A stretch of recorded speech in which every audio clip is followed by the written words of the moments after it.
Good day, Curtis. Isn't it a lovely day?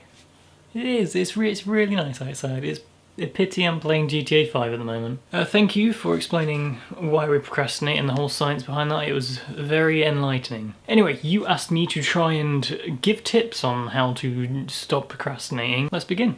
As you said, the reason behind procrastination is because the prefrontal cortex and the limbic system is having a feisty battle, and as soon as you smell that sweet coffee, you can say goodbye to productivity, because the limbic system is one hench system. Now, knowing this information is important, because from this we can gather that one way to stop procrastinating is to not get distracted. How do you do that? Well, headphones will help. Headphones and a nice working environment, so there's no distractions anywhere. And if you really can't control clicking that Google Chrome button, then disconnect your Ethernet cable. Now, of course, there are problems with this method. For example, you need to be in a position where you can separate your work and play. This is the reason that offices are made. So we need another method, a method which is more foolproof, more strong for the common person. A method where we can still work in the comfort of our own home whilst not getting too distracted. But we also need to balance the distractions so that you don't go ahead and get that golden big game hunter which you so desperately need. And this method, which has been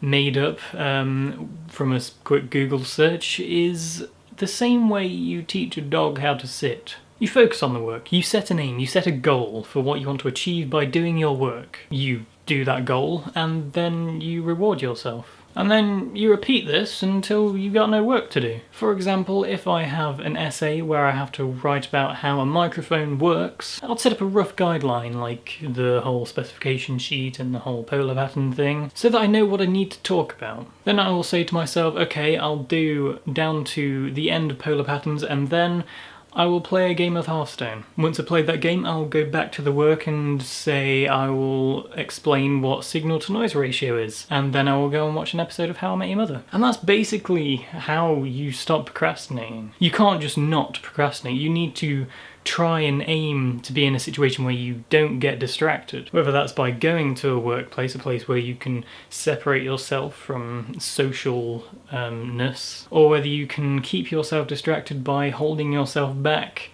and letting those little things be rewards rather than hobbies. So it's been brought to my mind that the way we can stop procrastination is very simple, and it kind of emphasises how simple the mind can be sometimes. I think that is a topic which you can talk about, Curtis. So I'm going to go now. DFTBA, I will see you tomorrow.